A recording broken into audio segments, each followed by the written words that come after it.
अब मैं एक चीज बता दूं आपको, जैसे पिछली क्लास में हमने यूनिफॉर्म मोशन करा था। Uniform motion in the sense कि वेलोसिटी क्या रहती थी, कांस्टेंट। ये करा था हमने, हाँ या ना? पिछली क्लास में हमने यूनिफॉर्म मोशन पढ़ा था। यूनिफॉर्म मोशन में वेलोसिटी कांस्टेंट रहती है, एक्सेलरेशन जीरो होता है और डिस्प्लेसमेंट बराबर होता था वेलोसिटी इनटू टाइम। इतनी बात अगर आपको क्लियर है तो यस लिखो।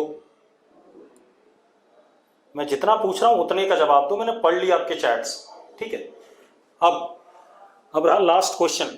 लास्ट क्वेश्चन में इनफाइनाइट ट्रिप्स होंगी, इसके अलावा बाकी सब तो आपको क्लियर रहा होगा। अगर बाकी सब क्लियर है तो यस लिखो, ठीक है। सिर्फ प्रॉब्लम क्या थी कि मोती की ट्रिप्स, नंबर ऑफ ट्रिप्स कितनी होंगी, यही इशू था, ठीक है। तो मोती की नंबर ऑफ ट्रिप्स आपको मैं रिटर्न सॉल्यूशन दूंगा आज शाम को, ठीक है। उससे पहले नहीं बताऊंगा, ठीक। मोती की इनफाइनाइट ट्रिप्स कैसे हैं वो काफी बड़ा सा सवाल है, ठीक है। तो उसको मैं आपको सॉल्व करके दे दूंगा और आप फिर देखना कि इनफाइनाइट ट्रिप्स आती हैं उसकी, ठीक। बाकी आपको यूनिफॉर्म मोशन में अगर सब कुछ क्लियर है तो लिख दो क्लियर है फटाफट।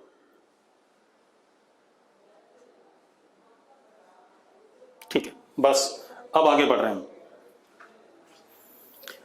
अब मैंने एक चीज कही थी कि 1D मोशन की दो कंडीशंस थी।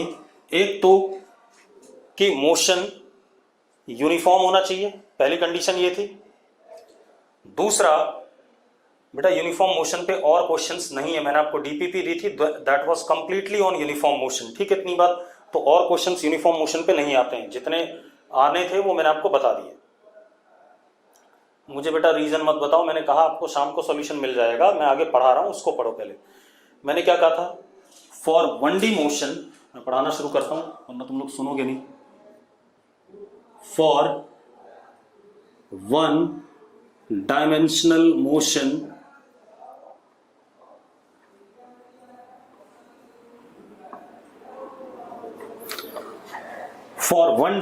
मोशन कंडीशंस दो थी। पहली condition acceleration zero, velocity constant, इसको हमने कहा था यूनिफॉर्म मोशन।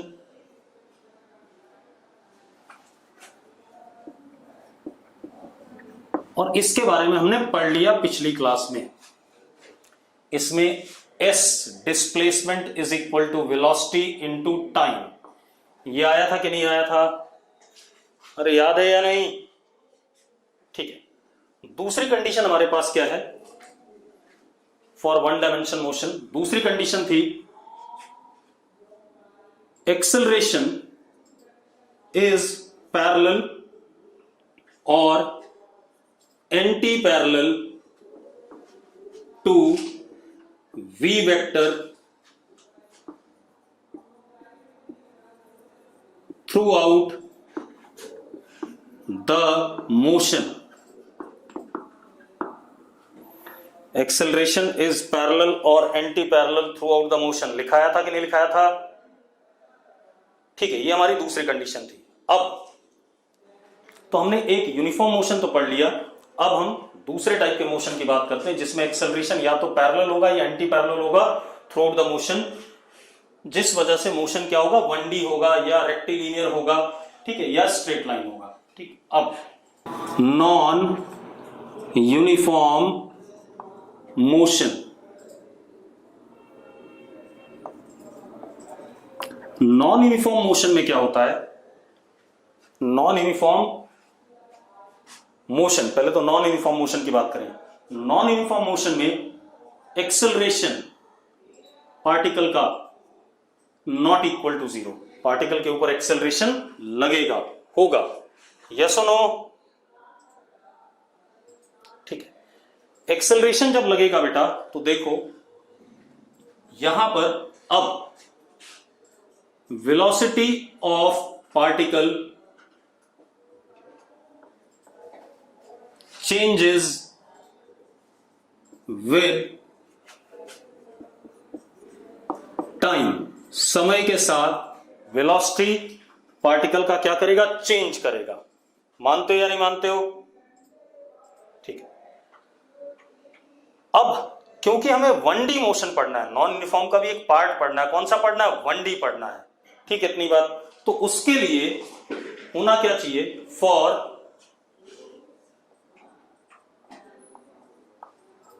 रेक्टिलिनियर और 1D motion A parallel to V और A anti parallel to V always. हम इस वाले सिचुएशन को देखेंगे, सिर्फ A पैरेलल टू V और anti parallel to V always. हमें सिर्फ 1D के लिए यही देखना है। यस और नो? ठीक है। अब तो हमारे पास एक्सेलरेशन नॉट इक्वल टू 0 है, दूसरा A अगर है तो पैरेलल टू V है या एंटी पैरेलल टू V है। ये कंडीशन हमारे पास 1D मोशन की। ठीक है। अब यहां पर आकर के नॉन यूनिफॉर्म मोशन भी दो हिस्सों में टूटता है। पहला, एक्सेलरेशन इज कांस्टेंट। क्योंकि एक्सेलरेशन है तो वो दो तरीके से हो सकता है। एक्सेलरेशन या तो कांस्टेंट हो या दूसरा एक्सेलरेशन वेरिंग। एक्सेलरेशन या तो कांस्टेंट हो या क्या हो? वेरिंग हो। यस और नो? अगर हो सकता है तो यस लिखो। ठीक है। अब अगर एक्सेलरेशन दो तरीके का हो सकता है तो एक में एक्सेलरेशन कांस्टेंट, एक में एक्सेलरेशन वेरिंग। तो नॉन यूनिफॉर्म मोशन भी दो टाइप का हो सकता है। Non uniform motion can be of two types. कौन कौन सा? पहला, जब एक्सेलरेशन कांस्टेंट है तो इसको कहते हैं यूनिफॉर्मली एक्सेलरेटेड मोशन या सिंपली यूएएम। क्या कहते हैं? यूनिफॉर्मली एक्सेलरेटेड मोशन और यूएएम। यस और नो? रुको एक मिनट। हाँ, एक बच्चे ने कुछ बात बोली, उसकी बात सुन लेते हैं। आप लोग रुक जाओ।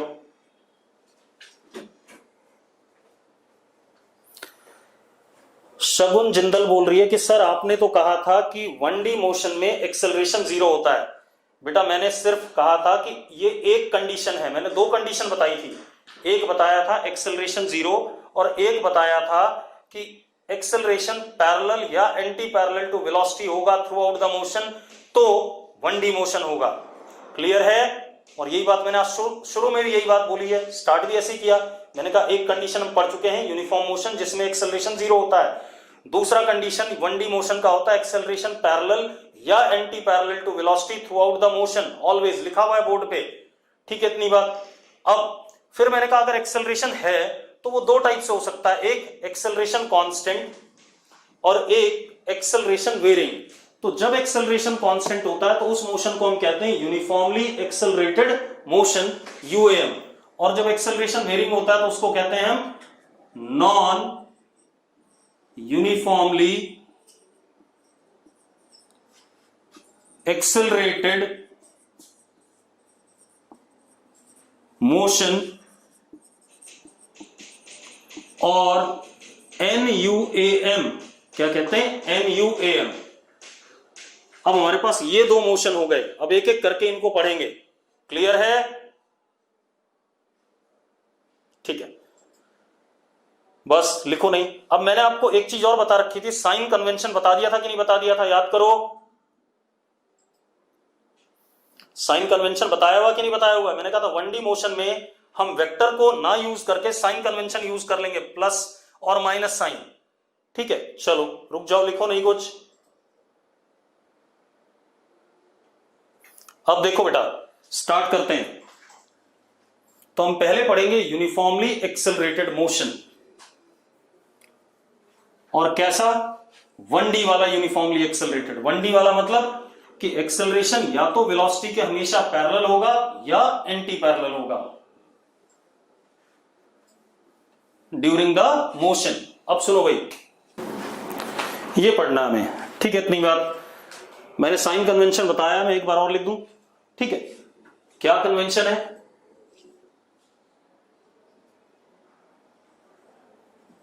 मैंने कहा था कोई भी फिजिकल क्वांटिटी इधर की तरफ डायरेक्टेड है तो उसको प्लस साइन के साथ डिनोट करना, इधर की तरफ डायरेक्टेड है तो उसको किससे? माइनस साइन के साथ। ऊपर की तरफ है तो उसको प्लस साइन से, और नीचे की तरफ है तो माइनस साइन से। ये हमारा साइन कन्वेंशन था, मैं बार बार बता रहा हूं आपको। और अगर ऐसा नहीं करोगे तो आपको सवाल करते हुए ही बीच में एक आधी बार साइन कभी पॉजिटिव लेना पड़ेगा किसी चीज का, कभी क्या लेना पड़ेगा? नेगेटिव। क्लियर है? ठीक है, चलो अब यूनिफॉर्मली एक्सेलरेटेड मोशन। एक्सेलरेशन कैसा है? Acceleration is constant. Acceleration constant कहने का मतलब है कि ना इस एक्सेलरेशन का मैग्नीट्यूड बदलेगा, ना ही इसका डायरेक्शन बदलेगा। यस और नो? अगर मैं बोल रहा हूं एक्सेलरेशन कांस्टेंट, तो ना इस एक्सेलरेशन का कभी मैग्नीट्यूड बदलेगा, ना कभी इस एक्सेलरेशन का डायरेक्शन बदलेगा। ठीक है, चलो अब हमने क्या करा, मान लेते हैं हमारे पास पार्टिकल ने इस लाइन पे चलना है, और इस लाइन पे क्यों चलना है वो भी देख लो। टाइम जीरो पे पार्टिकल की वेलोसिटी u है, एंड टाइम जीरो पे वेलोसिटी मतलब ये कौन सी वेलोसिटी है? Initial velocity.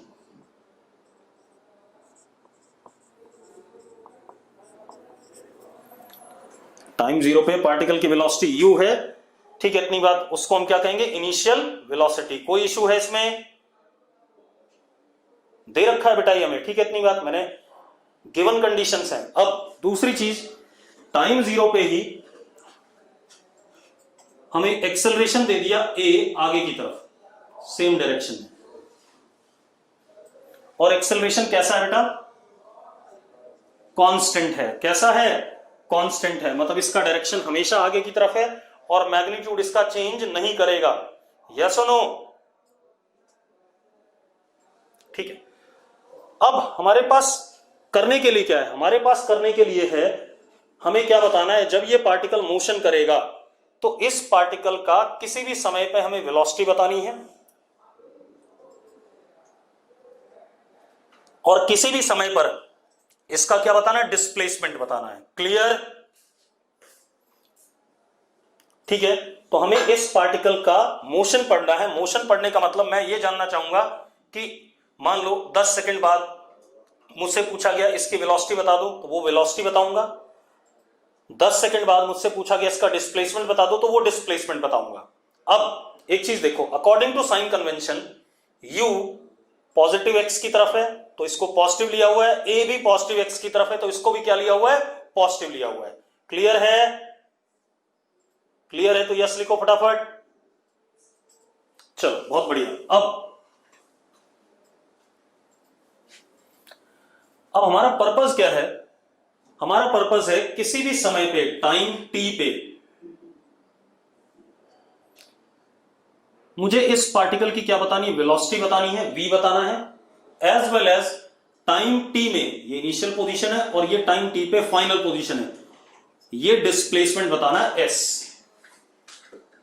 ठीक है भाई, मुझे क्या बताना है? Displacement and velocity after time t। Yes और नो? ठीक है, अब रुक जाओ, अब कुछ मत लिखो, मेरी बात ध्यान सुनो, मैं जो कहने वाला हूं। आप एक बात बताओ, टाइम 1 सेकंड पे एक्सेलरेशन कितना है? जल्दी से लिखो चैट बॉक्स में।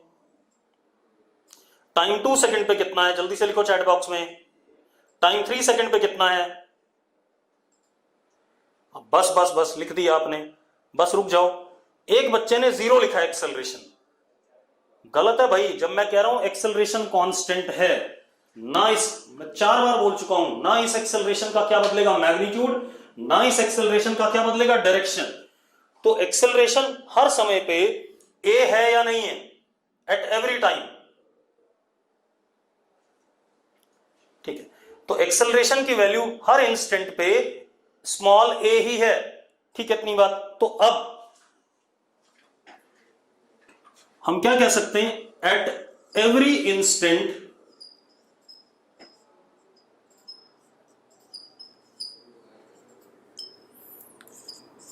acceleration is a, therefore it can be called as instantaneous acceleration।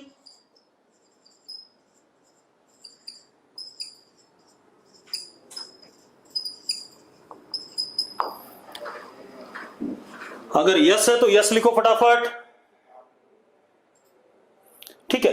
तो किसी भी समय पे एक्सेलरेशन ए है तो इसको हम इंस्टेंटेनियस एक्सेलरेशन कह सकते हैं या नहीं। चलो अब आप एक मजेदार बात देखो, इंस्टेंटेनियस एक्सेलरेशन ए की डेफिनेशन हमने क्या दी थी, rate of change of what, velocity with respect to time, a is equal to d v by d t, दिया था कि नहीं, ठीक है भाई, a is equal to d v by d t. अब हम क्या करेंगे, अब जरा देखो एक minute, a is equal to d v by d t आ गया, आप क्या कह सकते हो, d v is equal to a d t, d v is equal to a d t, ऐसा कर सकते हो या नहीं, ठीक है। अब मेरी बात ध्यान सुनना, this is product of acceleration with छोटा सा time interval and which is equal to what, this is what, change in velocity of particle in time dt, dv is what, change in velocity of particle in time dt, yes or no। बेटा अपने आप कुछ मत लिखो, जो मैं बोल रहा हूं उसमें अगर आपको कुछ चीज समझ में नहीं आ रही है तो वो बताओ मुझे, बिल्कुल सही बात है, ठीक है। dv is what, change in velocity of a particle in time dt which will be equal to product of acceleration into time interval dt, ठीक है। अब अगर मुझे बड़े टाइम इंटरवल के लिए चेंज इन वेलोसिटी चाहिए तो मैं क्या करूंगा, इंटीग्रेट कर दूंगा, dv is equal to integration a dt, yes or no, dv is equal to integration a dt, ठीक है। अब एक चीज और बेटा, क्योंकि एक्सेलरेशन कांस्टेंट है तो वो इंटीग्रेशन से क्या हो जाएगा, बाहर आ जाएगा, तो this acceleration comes out of integration. अब हमें लिमिट डालनी है, हमें इनिशियल वेलोसिटी पता है टाइम जीरो वाली, तो टाइम जीरो पे वेलोसिटी कितनी u, और मुझे टाइम t पे वेलोसिटी चाहिए, तो टाइम t और वेलोसिटी कितनी v, लिमिट डाल दी हमने। अगर कोई दिक्कत है, अगर आपको समझ में आ गया तो यस लिखो फटाफट, टाइम जीरो पे वेलोसिटी u है और टाइम t पर मुझे वेलोसिटी बतानी है, इट इज v, यस और नो, जल्दी से लिखो बेटा, ठीक है। चलो अब हम इसको इंटीग्रेट कर दें बेटा, तो जरा देखो यहां पर है t की पावर 0 और यहां पर है v की पावर 0, हां या ना, लिख सकता हूं ऐसे, और मुझे फॉर्मूला पता है इंटीग्रेशन x की पावर n dx का, अगर आपको याद हो मैथ्स वाले सर ने कराया, x की power n plus 1 upon n plus 1, हाँ या ना बेटा। अगर 1 लिखा है, 1 को मैं समथिंग टू द पावर 0 लिख सकता हूं कि नहीं लिख सकता हूं, कोई कह रहा है v की पावर 0 कैसे लिखा आपने, तो मैंने क्या कहा, वहां पर 1 इंटू dv था, 1 को मैंने v की पावर 0 लिख लिया, क्या दिक्कत है उसमें। अब आपके पास क्या बेटा, देखो अब हम फॉर्मूला लगा देते हैं, तो v की power 0 plus 1 upon 0 plus 1 limit u से v, इधर भी a, t की power 0 plus 1 upon 0 plus 1 limit 0 to t। ठीक है, अब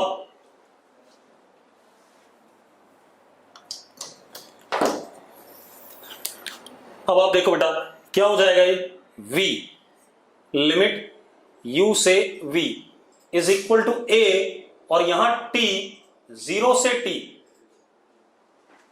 अरे ठीक है यार,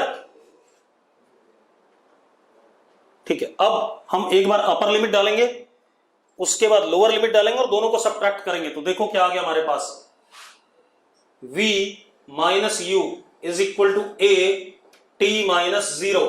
तो कितना आ गया, v is equal to u plus a t। This is first equation of uniformly accelerated motion, जो आपने 9th 10th क्लास में भी पढ़ी है, बस डिराइव इस तरीके से नहीं करी थी। बेटा इंटीग्रेशन क्यों लिया, एक बच्चे का सवाल है। ये छोटा सा dt, इसमें चेंज हुआ कुछ वेलोसिटी, फिर अगला dt इसमें थोड़ा सा चेंज हुआ, अगला dt इसमें थोड़ा सा चेंज हुआ। मुझे चाहिए था टोटल टाइम t इंटरवल का चेंज, तो मैं छोटे छोटे चेंज, सारे के सारे चेंज क्या करूंगा, ऐड करूंगा या नहीं करूंगा। ठीक है, तो इसीलिए मैंने इंटीग्रेशन लिया। इंटीग्रेशन का मतलब ही होता है एडिशन। ठीक है, अब ये हमारे पास फर्स्ट इक्वेशन आ गया मोशन का। अगर आपको क्लियर है तो यस लिखो फटाफट। ठीक है, अब दूसरा इक्वेशन डिराइव करते हैं इसी में। अब देखो बेटा हमारे पास आ गया v is equal to u plus a t. अब इसको जरा ध्यान से देखो, है क्या चीज ये बहुत ही इंपॉर्टेंट सा रिजल्ट है। आपको u और a गिवन है या नहीं गिवन है, अगर गिवन है तो यस लिखो। ठीक है, अब रुको रुको रुको रुको, बस हो गया हो गया। अब अगर आप टाइम की वैल्यू 0 डालते हो तो what is value of u, sorry v। अगर आप टाइम की वैल्यू 0 डालते हो तो what is value of v। ठीक है, टाइम की वैल्यू 1 डालते हो तो कितना आया, अगर टाइम की वैल्यू 1 डालते हो तो v की वैल्यू u प्लस a, बिल्कुल सही है। 2 डालते हो तो u प्लस 2a, 3 डालते हो तो u प्लस 3a। यस और नो? इसका मतलब ये v क्या है, v is u plus a T. अगर मैं टाइम की वैल्यू डालता जाऊं तो मुझे v की वैल्यू मिलती रहेगी कॉरस्पॉन्डिंग टू दैट टाइम। अगर मैंने टाइम की वैल्यू 2 सेकंड डाली तो मुझे वेलोसिटी की वैल्यू 2 सेकंड वाली मिलेगी। अगर मैंने टाइम की वैल्यू 4 सेकंड डाली तो मुझे वेलोसिटी की वैल्यू 4 सेकंड वाली मिलेगी। इसका मतलब क्या कह सकता हूं मैं, अगर मैंने ये लिखा हुआ है तो v इज इंस्टेंटेनियस वेलोसिटी, मतलब v क्या है, किसी भी समय की velocity as a function of time. Yes और नो? अगर क्लियर है तो यस लिखो फटाफट।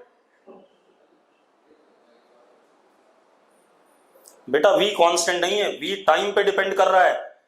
मैं टाइम की वैल्यू बदलूंगा, रुक जाओ, अगर आपको क्लियर नहीं तो मेरी बात दोबारा सुनो, रुक जाओ रुक जाओ। आप एक बात बताओ, अगर मैं टाइम की वैल्यू बदलता हूं तो v की वैल्यू बदलेगी कि नहीं बदलेगी? मैं जो बोल रहा हूं उसको सुनो, लिखो नहीं। मैं बोल रहा हूं अगर मैं टाइम की वैल्यू बदलता हूं तो v की वैल्यू बदलेगी कि नहीं बदलेगी? ठीक है, अगर मैं टाइम को 1 सेकंड डालता हूं तो मुझे वेलोसिटी कौन से समय की मिलेगी, जरा बताना। 1 सेकंड की। अगर मैं टाइम को 5 सेकंड डालता हूं तो मुझे वेलोसिटी कौन से टाइम की मिलेगी? 5 सेकंड की। इसी तरीके से अगर मैं टाइम को जनरल t मानता हूं, कोई भी अननोन, तो मुझे वेलोसिटी उसी t की मिलेगी कि नहीं मिलेगी? तो अब अगर अननोन t है तो ये वेलोसिटी किसी भी टाइम की हो गई कि नहीं हो गई? और अगर किसी भी समय की, मुझे t पता ही नहीं है, t इज अननोन, t की वैल्यू डालते जाओ आपको v मिलता जाएगा। तो ये क्या हो गया, velocity at any time t, and velocity at any time t is what, instantaneous velocity. Yes और नो? ठीक है, अब ये बात क्लियर है। अब एक बात बताओ, हमें पता है इंस्टेंटेनियस वेलोसिटी v को हम लिख सकते हैं ds upon dt, rate of change of position with respect to time is instantaneous velocity, yes और नो? इसमें कोई गलती है तो ये लिखो, बाकी बकवास मत लिखो। इसमें कोई समस्या है?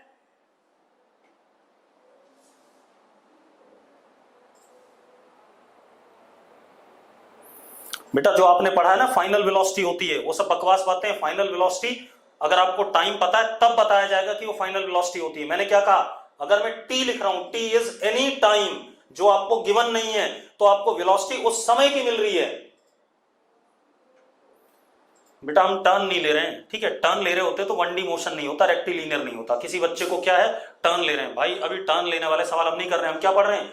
1D motion on a straight line, ठीक है? तो ये मैंने बार बार कहा, जो चल रहा है उस पे ध्यान दो अभी।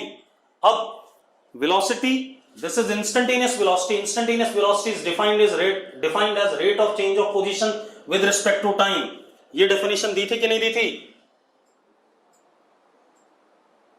ठीक है। अब आप एक चीज देखो, हम क्या कह सकते हैं, ds is equal to v dt। ds is equal to v dt। What is ds? This is change in position of particle in small time dt. Yes or no? मेरी आवाज म्यूट हो गई क्या? एक मिनट रुको बता रहा हूं, हो गई म्यूट। अब ठीक है, आवाज आ रही है अब? ठीक है, मैं दोबारा बता देता हूं। मैंने क्या कहा, v इंस्टेंटेनियस वेलोसिटी है, तो उस v को क्या लिख सकते हैं, rate of change of position with respect to time. मैंने dt इधर भेज दिया, v dt is what, ds। ds क्या है, छोटा सा पोजीशन में change in what time, dt time. Yes और नो? अगर यस है तो यस लिखो फटाफट। चलो बस रुक जाओ, मत लिखो। अब हम v की वैल्यू डाल देते हैं यहां पर। तो ds is equal to u plus at into dt। हमने v की वैल्यू डाल दी जो हमने निकाली थी। यस और नो? एक मिनट बेटा, एक बच्चे को ना टर्न लेने की बहुत पड़ी है, उसको देख लूं मैं कौन है।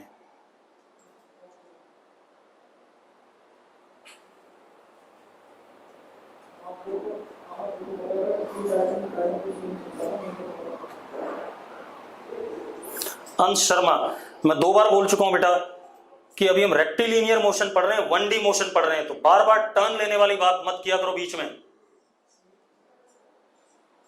अब मैं क्या कह रहा हूं, ds is equal to u plus at into dt। अब हम इंटीग्रेशन कर दें बेटा।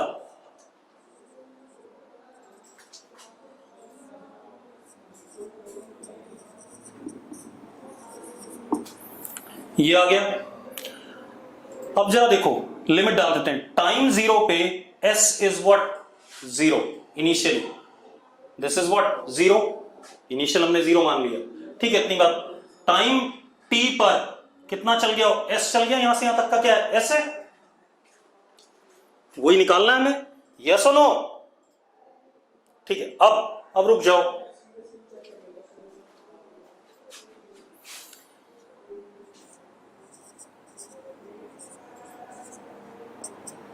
मैं अलग अलग कर लेता हूं बेटा। Integration u dt 0 to t plus integration a t dt 0 to t कर सकता हूं। और बीच में प्लस साइन था, मैंने अलग अलग कर लिया, कोई दिक्कत नहीं इसमें। अब हम आगे बात करते हैं। देखो जरा,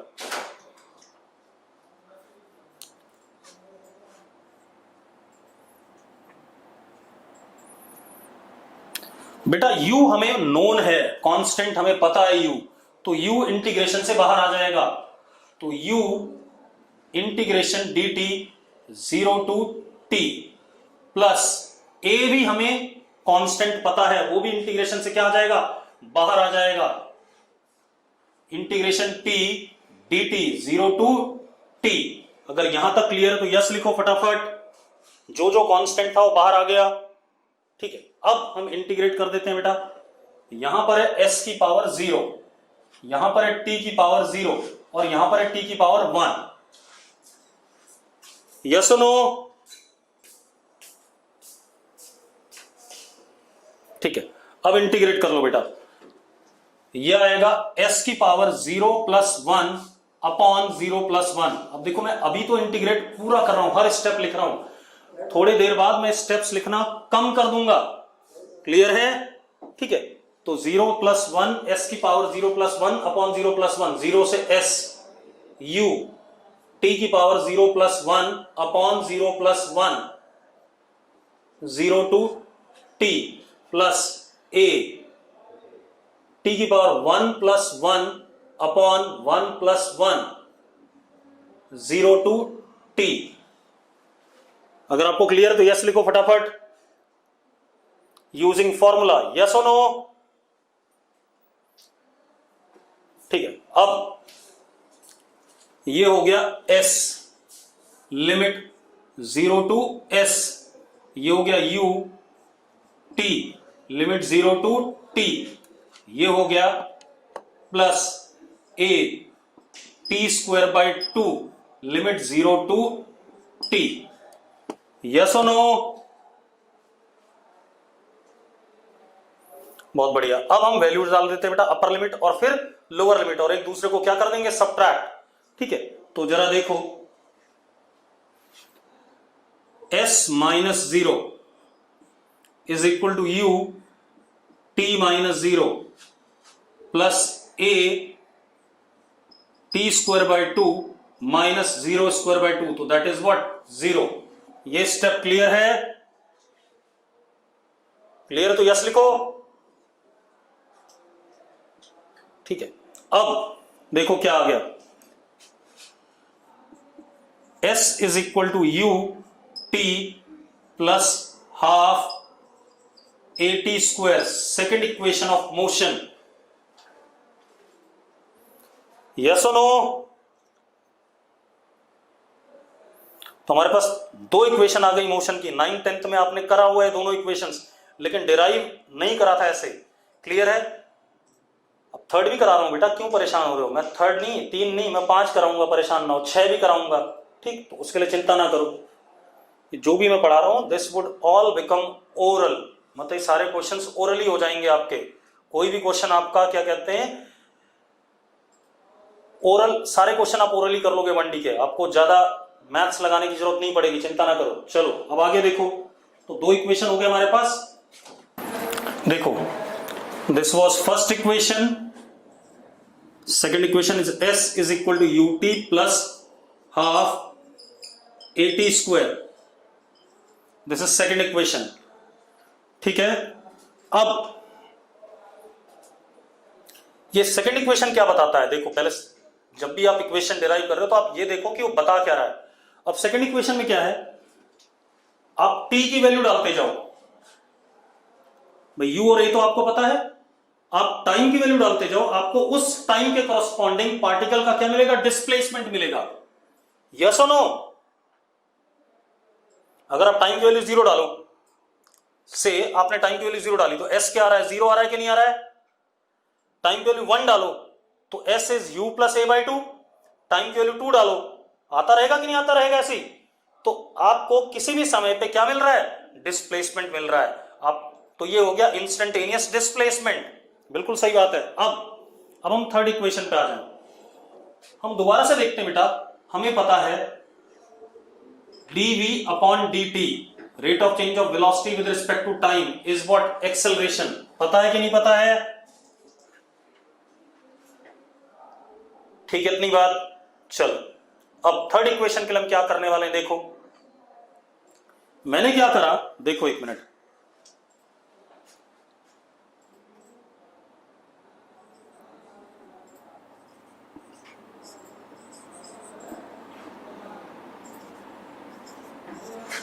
दोनों साइड ds से मल्टीप्लाई कर दिया, लेफ्ट साइड भी और राइट साइड भी। ds इज छोटा सा डिस्प्लेसमेंट इन टाइम dt। ठीक है, अब आप एक चीज देखो, ds upon dt is what? v, yes और no? ds upon dt is v, तो क्या हो गया ये हो गया v dv is equal to a ds। हो गया कि नहीं हो गया? हो गया। अब हम इंटीग्रेशन लगा देते हैं बेटा दोनों साइड। तो इंटीग्रेशन, एक्सेलरेशन कांस्टेंट है तो इंटीग्रेशन से क्या आ जाएगा? बाहर आ जाएगा, यस और नो?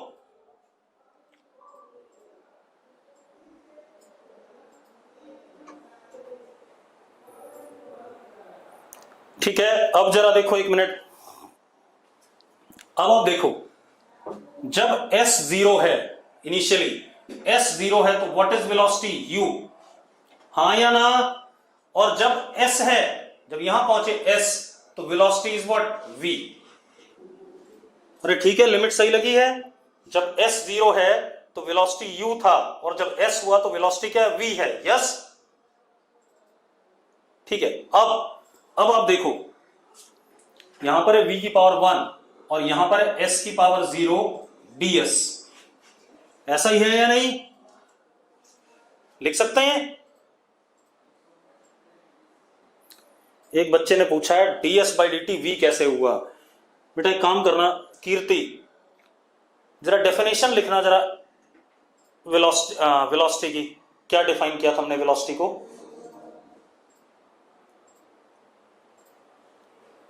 चलो मैं दोबारा बता रहा हूं।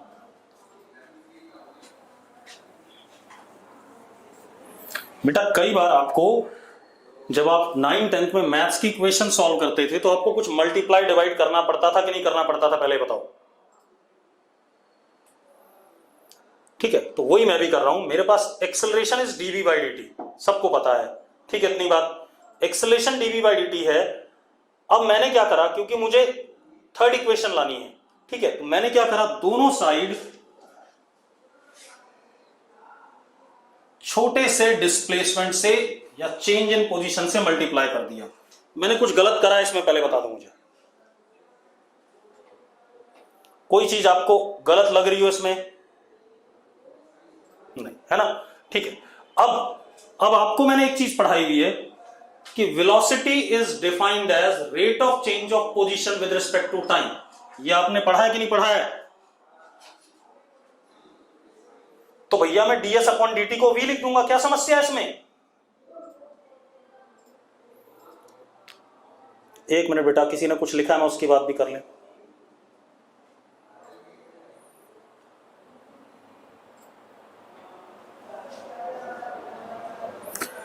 भाई s वेरिएबल है, सुन लो एक मिनट, और v वेरिएबल है। जो वेरिएबल होंगे उन्हीं पे लिमिट लगाऊंगा, ठीक है? तो परेशान ना हो, सत्यम, ठीक है? जो वेरिएबल होगा बताऊंगा। साइंटिस्ट को कुछ नहीं पता चला भाई, ये मैथमेटिशियन ने करा होगा, ठीक है? इतनी बात। न्यूटन ने करा है और गैलीलियो ने करा है, तो उसके लिए परेशान ना हो। अब क्या कहानी है, और मुझे चाहिए था v और s में रिलेशन। यहां देखो, v और t में रिलेशन है, s और t में रिलेशन है। मेरे पास v और s में कोई रिलेशन नहीं है, ठीक है? इतनी बात। तो मुझे v और s में रिलेशन चाहिए, तो लिमिट बताऊंगा बेटा, परेशान ना हो। अभी मैंने लिमिट नहीं लिखी, परेशान ना हो। अब मेरे पास v और t में रिलेशन आ गया, s और t में रिलेशन आ गया, but I don't have any relation between v and s। तो मैं v और s को रिलेट करना चाहूंगा, वही कर रहा हूं मैं थर्ड इक्वेशन में। अब ds बाई dt को हम लिख सकते हैं v, तो क्या हो गया? v dv is equal to a ds। अब यहां a कांस्टेंट है, ये तो हमें पता है। अब वेरिएबल कौन है? v और s, दो ही वेरिएबल हैं, यस और नो? अगर वेरिएबल समझ में आ गया तो लिखो यस। कौन कौन वेरिएबल है? v और s, बस इतनी सी बात है। अब आप इंटीग्रेशन कर दो दोनों साइड। एक्सेलरेशन कांस्टेंट है, इस वजह से मैंने एक्सेलरेशन को इंटीग्रेशन से बाहर ले लिया। क्लियर है? ठीक है, चलो अब जरा देखो एक मिनट। अब कोई बच्चा लिमिट के लिए बोल रहा था। एक बात बताओ बेटा, यहां पर what is value of s? जो लड़की थी वो बताएगी what is value of S initially. जिसने लिमिट पूछी थी बेटा फटाफट।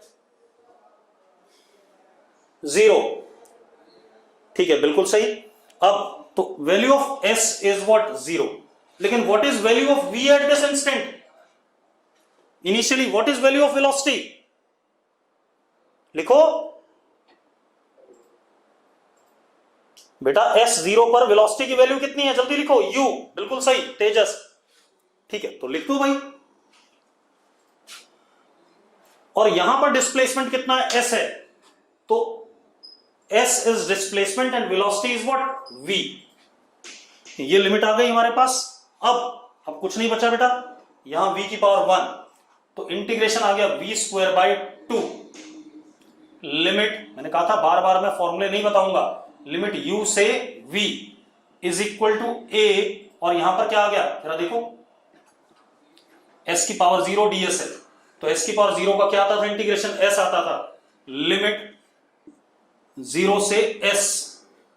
अब एक बार अपर लिमिट डाल दो, v²/2 minus u²/2 is equal to a s minus 0। तो क्या आ गया बेटा जरा देखो, v²/2 minus u²/2 is equal to a s। 2 को उधर भेज दें तो हमारे पास आ गया v² is equal to u² plus 2as। This is third equation.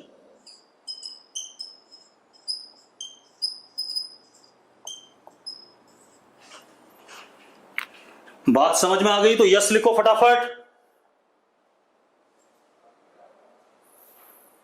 बिल्कुल सही। अब ये क्लियर हो गया। अब इसके बाद अब हम बात करते हैं, कुछ क्वेश्चन ट्राई करेंगे इस पे, ठीक है, इतनी बात। उसके बाद हम बात करेंगे आगे की, ठीक है, क्वेश्चंस की बात करते हैं। दिस इज कॉल्ड एज, इसको कहते क्या है, जैसे स्कूल में आ जाए, derivation of equation of motion of uniformly accelerated motion in 1D, one dimension या 1D या rectilinear motion by calculus method। School में जैसे डिराइव करने को आ जाए, 5 नंबर का आएगा यूनिट टेस्ट वगैरह में, तो आपको ऐसे लिखना है, derivation of equation of motion of uniformly accelerated motion in 1D by calculus method. इस तरीके से आपको तीनों डिराइव करने, 5 नंबर का आएगा। क्लियर है? अगर क्लियर यस करो। ठीक है, चलो अब हम क्वेश्चन करते हैं इस पे। अब देखो बेटा क्वेश्चन क्या है।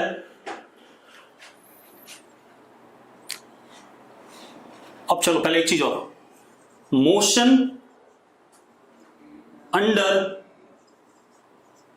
acceleration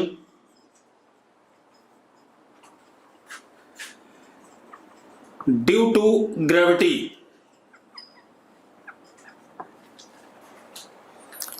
motion under acceleration due to gravity. ठीक है, इसको पढ़ने से पहले मैंने आपको 3 इक्वेशन करा दिए, पहले उनको ध्यान से देख लो। v is equal to u plus at,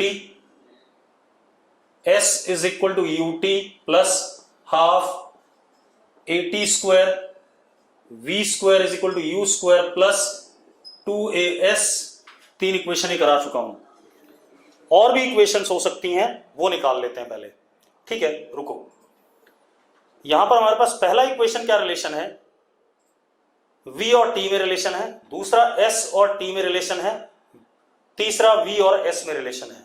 ठीक है, मैं क्या करता हूं, लेट दिस बी 1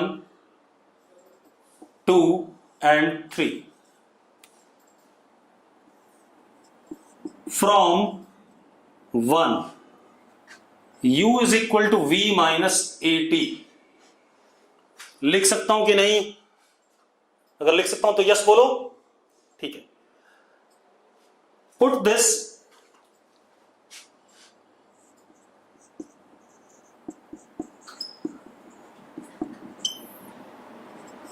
सेकंड, किसमें डाल दें? सेकंड में। तो u की वैल्यू, तो s is equal to, u की वैल्यू डाल दी यहां पर कितना, v minus a t into t plus half a t square. इनके एप्लीकेशन भी बताऊंगा आपको, अभी तो मैं इक्वेशन बना देता हूं, लिख सकता हूं, अगर यस तो यस बोलो, ठीक है। अब आप क्या करो, v t minus a t square plus half a t square, तो S is equal to v t minus half a t square. This is equation 4। Yes और नो? बहुत बढ़िया। तो चौथी इक्वेशन हो गई। अब चौथी इक्वेशन भी लिख देते हैं बेटा। अब एक और इक्वेशन देखो, इन सबका यूज होगा। आपको लग रहा होगा कि मैं फालतू बना रहा हूं, तो अभी जब सवाल करोगे ना, तो 1 2 3 से जब आप करोगे और आप चौथा नहीं लगा रहे हो, तो आपको सवाल 3-4 स्टेप में होगा, और अगर आप चौथी इक्वेशन लगाओगे तो आपको सिंगल स्टेप में आंसर मिल जाएगा कई बार, ठीक है। तो इसीलिए बता रहा हूं। अब एक और देखते हैं।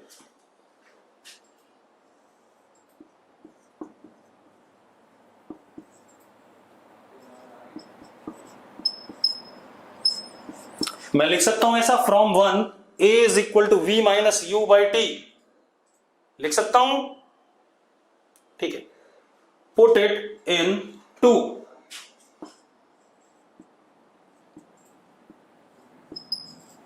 सेकंड में डाल दो।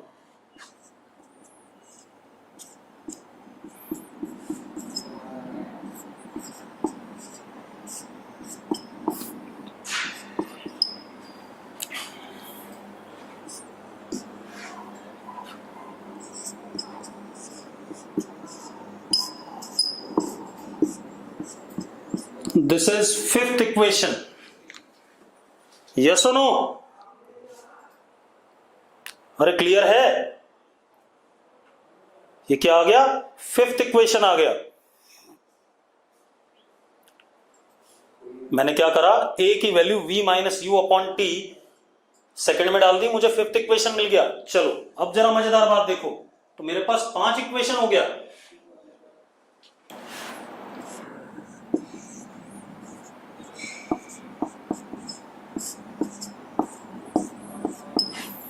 अब एक चीज का खास ख्याल रखना कि ये पांचों इक्वेशन वैलिड तभी है बेटा जब एक्सेलरेशन क्या होगा, कांस्टेंट होगा।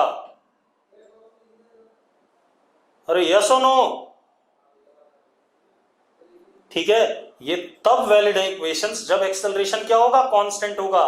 कहीं और मत लगा देना, सिर्फ एक्सेलरेशन कांस्टेंट के लिए ही ये इक्वेशंस वैलिड है, क्योंकि ये डिराइव हमने तब करी है जब एक्सेलरेशन इज कांस्टेंट।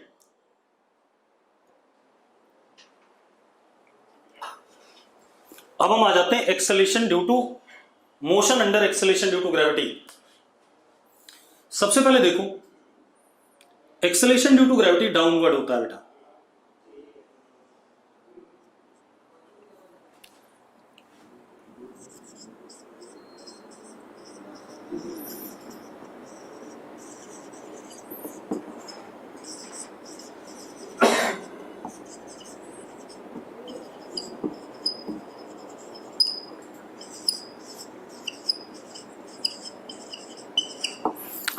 इतनी बात क्लियर है सबको? अगर क्लियर है तो यस लिखो, ठीक है। दूसरी चीज बेटा, अगर मैं कोई पत्थर ऊपर की तरफ उछालता हूं तो ज्यादा ज्यादा 40-50 मीटर इतनी हाइट दे सकता हूं उसे। बैट से अगर मैं शॉट भी मारूं क्रिकेट बैट से बॉल को, तो भी 30-40 मीटर की हाइट ले सकता है, इससे ज्यादा हाइट नहीं ले पाएगा भाई। अरे यस और नो? तो मैंने क्या कहा, मैं अगर किसी भी चीज को ऊपर फेंकता हूं तो ज्यादा ज्यादा 30-40 मीटर की हाइट तक कोई भी फेंक सकता है, उससे ज्यादा नहीं फेंक सकता, किसी की औकात नहीं इतनी, ठीक है। इतनी बात, ह्यूमन जो हमारी स्थिति है उससे नहीं फेंक सकते, ठीक है, इतनी बात। अब क्या कहानी है, for this 30-40 metre height above the ground we can assume acceleration due to gravity to be constant magnitude में। इसका जब बहुत height above the surface of earth हो जाए, 60 किलोमीटर, 70 किलोमीटर, 80 किलोमीटर, तो ग्रेविटी की वैल्यू मैग्नीट्यूड में बदलने लगती है, घटने लगती है। लेकिन हम क्या कर रहे हैं, acceleration due to gravity is always downward and for small height above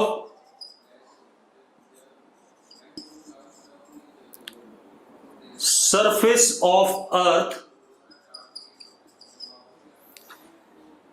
magnitude of acceleration due to gravity is assumed to be constant। Assume कर लिया हमने, हालांकि थोड़ा बहुत चेंज जरूर करेगा, ठीक है। इतनी बात हमने क्या कर लिया, छोटी height above the surface of earth के लिए एक्सेलरेशन ड्यू टू ग्रेविटी क्या अज्यूम कर लिया, कांस्टेंट अज्यूम कर लिया, ठीक है। What is reason behind this, ये आपको जब ग्रेविटेशन वाला चैप्टर पढ़ेंगे, जब जी की वैल्यू निकालेंगे तो आपको पता चल जाएगा रीजन क्या है इसके बिहाइंड, ठीक है। इतनी बात। अब और किताबों में इसकी वैल्यू 9.8 मीटर पर सेकंड स्क्वायर गिवन होती है, यस और नो, ठीक है। चलो कोई बात नहीं, ये हो गया हमारे पास। अब एक्सेलरेशन ड्यू टू ग्रेविटी का मैग्नीट्यूड कांस्टेंट ले लिया हमने, कुछ किताबों में 10 भी दे रखी होती, परेशान ना हो, वो क्वेश्चन में आपको मेंशन होगी कि आपको जी की वैल्यू 10 लेनी है या 9.8 लेनी है, उसके लिए आप परेशान ना हो, ठीक है। अब इशू ये है कि acceleration due to gravity is what, downward. एक तो डायरेक्शन फिक्स हो गया इसका, और इसका क्या फिक्स हो गया, मैग्नीट्यूड। मैग्नीट्यूड भी कैसा है, डाउनवर्ड है। तो अगर ये दोनों चीजें फिक्स हो गई डाउनवर्ड, क्लियर है इतनी बात, तो अगर ये दोनों चीजें फिक्स हो गई डाउनवर्ड, तो ऑब्वियस सी बात है acceleration due to gravity is downward as well as magnitude is fix, तो acceleration due to gravity can be assumed as what, constant.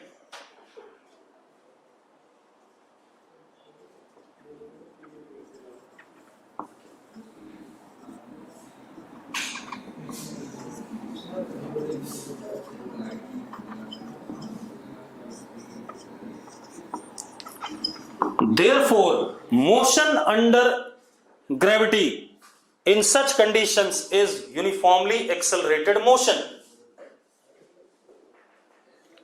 मैंने क्या कहा, मेरी बात दोबारा सुनो। मैंने क्या कहा, एक्सेलरेशन का डायरेक्शन हमेशा नीचे की तरफ है, ये बात क्लियर है। दूसरा, एक्सेलरेशन का मैग्नीट्यूड हमने कांस्टेंट मान लिया, तो अगर मैग्नीट्यूड कांस्टेंट है, डायरेक्शन नीचे की तरफ है, तो डायरेक्शन फिक्स हो गया, मैग्नीट्यूड फिक्स हो गया, तो एक्सेलरेशन ड्यू टू ग्रेविटी क्या हो गई, कांस्टेंट हो गई कि नहीं हो गई। तो एक्सेलरेशन ड्यू टू ग्रेविटी अगर कांस्टेंट हो गई, तो मोशन